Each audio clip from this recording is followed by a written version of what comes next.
So let's talk about fear, especially when things fall apart and you just feel that cycle of fear happening all the time.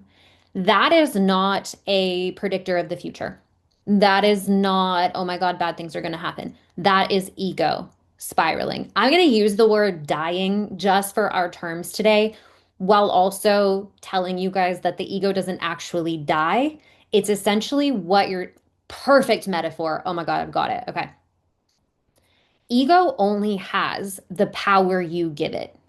So when you start deciding to retract that power out of the ego, it starts panicking because it's not going to have power anymore. The ego itself is an empty shell. It doesn't actually have power. It only has the power that you fuel it with. So when you start pulling it back, it starts freaking out because it's like, I'm not going to be in power. That is what's happening when you feel that constant cycle of fear. It is you actually moving your energy towards something better. But in that process is where the fear is. So, this is that whole like the only way out is through. If you stay right there, so imagine it like this, you start to pull that energy out of ego. It starts freaking out. It's in the fear. You go, oh my God, I'm scared. I need to fix this. I've got to do something. The mind starts creating stories about why you're afraid, and it's predicting your future, even though it's entirely made up. And it starts saying, you better do something or that's going to happen. So the mind gives the fear a story. You get distracted from pulling out and starting to put that energy towards soul, towards creation of what you actually came here to do. And instead, you go in to try to fix the fear, which just puts all of the power right back into ego. Do we see the process? So you feel fear when you start to withdraw from ego, which is a good thing. That's what we need. But then when the mind creates a story, you then go and try to fix the story the mind's creating, and it goes zoop, and ego gets the power right back. Click, click. So what we want to do is go all the way through. Pull the power out of ego. Now, what you're doing in this essentially is putting the power back in truth. You're putting it back where it belongs, right in the center of you, not in ego validation, not in how much money you make, not in how many followers you have, not in the approval of people, not in what things look like outside of you. You're putting the power where it belongs, right back inside of you, knowing that's the only way you create anything. The only way we're going to create any kind of new level of life is if we pull all that power back, we stop looking to outside of ourselves for the answers, and we start building inside and saying, God, what are you calling me into? What am I here to do? I'm willing to do it, but I need guidance. You show me, and you start to nurture that connection to your greater power. You start listening. You open your mind to receive that guidance. And listen, you've got a say. Like you have a say in your life. You can literally say, God, I would like it to be easy. Okay. I would like it to be right in front of me. I would like it to be the next natural step. Show me the way. I am willing to make those moves. Okay. Now, in this, a lot of the fear that we end up experiencing comes from attachment. Attachment is always connected to external validation. I want you to just really sit with that for a moment. Attachment is always connected to external validation. Why do we attach to the wrong relationship? Because we want that external validation from the partner, from society, from how we think it looks and how we think other people are seeing us. Why do we attach to the wrong job? Because we want that external validation. We want that salary. We want that cushion of the like safety that's all existing outside of ourselves. So attachments are always things that we're attaching to outside of us. And the idea that the mind creates is that if I let go, it means I'm losing something. I want to flip that for you because this is really what's going to make this process a whole lot easier. The faster you let go, the faster you receive. Let's write it down. The faster you let go, the faster you receive. Because when I'm attached, and I want you to picture it like this, if I'm attached to the past, if I'm attached to what has been and I'm trying to keep it in place or I'm trying to make it be okay, You are literally like dragging an anvil behind you, and you're not really moving anywhere towards where you're meant to go quickly. Amen. So the moment that you let go, you can actually move forward with ease. Now, again, easier said than done, right? Because our minds really, really attach. Our egos get real attached to our identities, and that's their job. Like the ego's job is to protect the current identity. Like, this is who we are. I mean, you look at our external world, like, we go to war over belief systems. Like, how crazy is that? Everything comes back to our own sense of identity. And in that identity, there are beliefs about what you have to have in order to be this identity. This process, the whole step 1, 2, 3 process, what it's trying to get you to do is to let go of a false sense of identity. Find your truth, find who you actually are, beyond your name, beyond your job title, beyond your money, beyond how you look. It's getting you to find the true source of who you truly are, not an external identity, not how it looks identity, your soul, the internal identity, the one that's connected straight to source, the one that's connected straight to God. That is the truth of who you are. And that's what the awakening process is about. So as soon as you let go, you receive.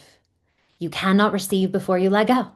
It's that whole who when you first started on this like manifestation personal development journey, who heard the metaphor that if you have your garage filled with the old car, you don't have room for the new car? Did anybody hear that when you first started learning? I remember that all the time. And I always thought it was so silly. I was just like, what do you mean? You park it outside. But what it's essentially saying is you don't have space. If you want newness to come in, you got to make some space for the old to get out. So you want to look at any part of your life where you have been attached, where you feel that panic, and if you let it go, that is the thing. Right there is the energy. You want to get really curious with yourself. You want to ask yourself, what am I placing in this? Why am I so afraid to let it go? Now, in that, I want you to also know just because you release attachment doesn't mean that it's just going to disappear. If it is meant to stay in your life, it will stay in your life. You are just releasing the fear around it. You are releasing your need for validation around it. It is a deeper root that's happening here more than the material manifestation. It's you letting go. It's you saying, I know who I am. I actually don't need that to validate me. I know who I am. And I want you to think about this in a bigger context. Like, if you are someone who feels very called to create an impact in this world, to be seen, to teach, to show up, to be that ripple effect, I want you to just kind of step outside of yourself and think about this from a third party objective. Do you feel that you could be powerful and impactful like that while you're attaching to external validation and ego-driven motives? Like it becomes really clear when you see it like that, right? When you look at it like that, it's like, oh, now I see. How am I going to expand? How am I going to create big ripple effects of impact while I'm attaching needing certain things for validation? The two just don't jive. They're on two totally different wavelengths. So when you start to kind of look at it from that bigger picture, you start to see, oh, I see where I'm really kind of messing myself up here. I gotta let it go. And I know it's not easy. Look, I've been there. I know it's not easy. And in truth, you're gonna have a lot of emotional release with it because if you can kind of picture our energetic beings as just a lot of different vibrations that are happening all together, I picture it a lot of times like an energy ball. You have energy balls inside of you that are connected all the way back to childhood that needed a certain level of validation to feel good about yourself, or that had some sort of, traumatic event happen where you put up this block for safety. When you start to let that stuff go, it's emotional. It really, really is. And if any of you, I mean, a lot of you have, you've been in my world, you know that's why during our containers together, I encourage you to cry, to release, move that energy as much as possible. Because the more that you move that energy out of you, the faster that you allow it to flow out, that's you creating space.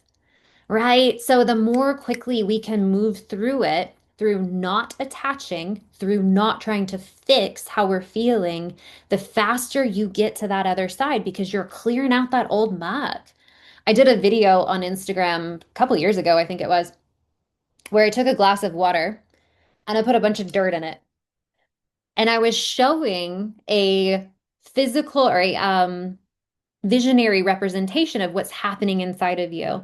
So, for our purposes here, just imagine there's a bunch of dirt in this water here. It's mucky, it's murky, it's just like a bunch of shit floating around, right?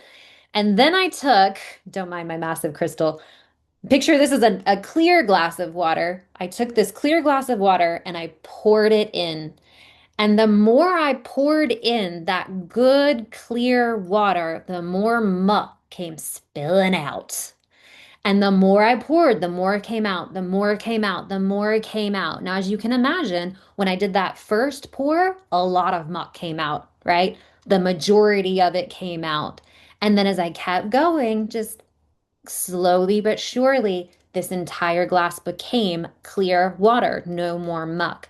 That's what you're moving through. Okay. That's how it goes. So the moment you have an awakening, that's that pure energy pouring in, and you're like, I am amazing.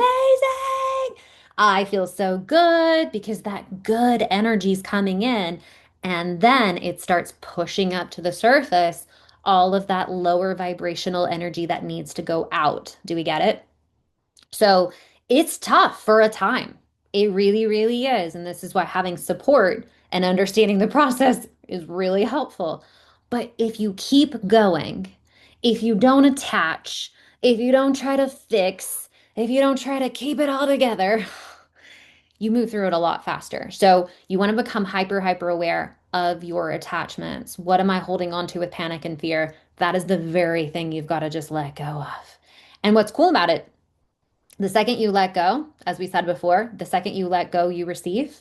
As you let go, you are then able to see a better way. When you're attaching and you're in it, you're looking away from the path. You're looking to the past. You're like, how do I keep this going? How do I keep this together? You're just trying to fix what was and hoping it gets better, right? I know. It's like I'm living in your house with you. It's because the process is universal. The moment you let go and you say, I'm willing, no matter what happens, I will handle it. I know I'll be okay. I am gonna figure it out. Me and God got this. I'm supported. The moment you let go, you are essentially turning to actually see the way. And you will see new opportunity. You will see new ways of doing things. You will see newness. And you will wonder why it took you so long to let go. Okay. I can't tell you how many times I've been there and I have guided people through this process. The hard part that you're facing is I'm afraid of what's going to happen if I let go. So, a lot of times I guide my clients through this process. Take it there. Go there in your mind. The beautiful thing about fear is that you can explore it in your mind without having to live it. And you can get to the end of that tunnel. You can get that gold that's at the end of the rainbow by saying, okay, let's see if I can get a good example here. Say it's a job you know is not the job, right? But you're afraid because it is a steady paycheck. You have a good position, but your soul is dying, right?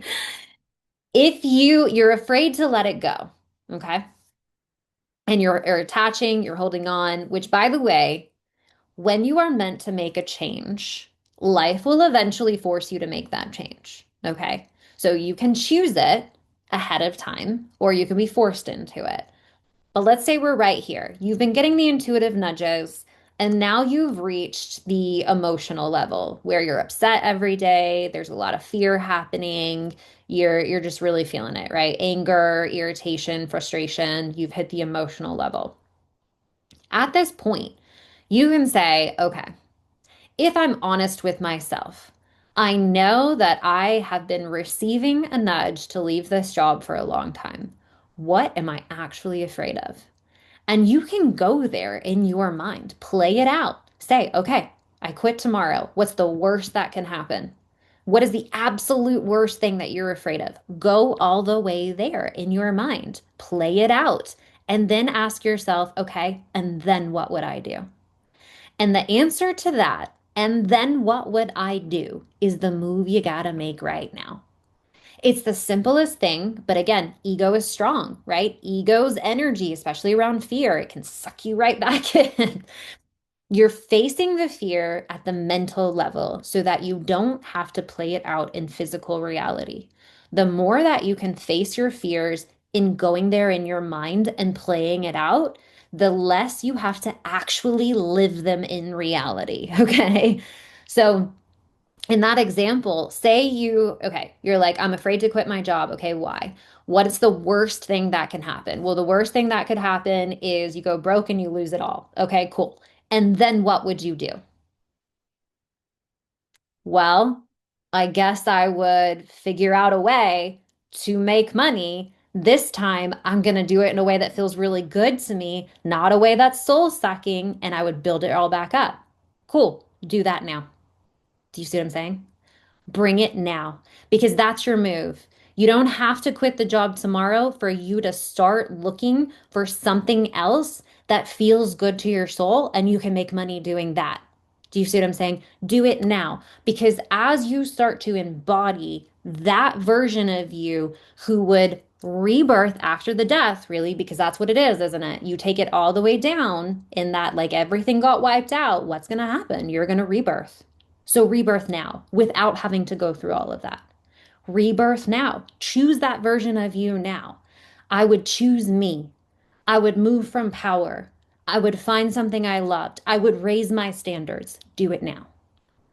And as you do that, you're going to be absolutely amazed at the magic and miracles that start occurring in your life because you're actively choosing a new energy. You're no longer rolling around in fear. You're choosing to take your life into your hands. You're choosing who you're going to be, and you're stepping into that power. Do you see what I'm saying? We have power. You do not have to let go of your comforts, but I will propose this. If your comforts are entrapping you, that's not comfortable. Do you feel me on that? If the things that you're doing to stay comfortable right now, because you don't want to feel the fear of stepping into the unknown, if they are creating a prison, that's not comfort. That's not comfort. That's a prison. You feel me?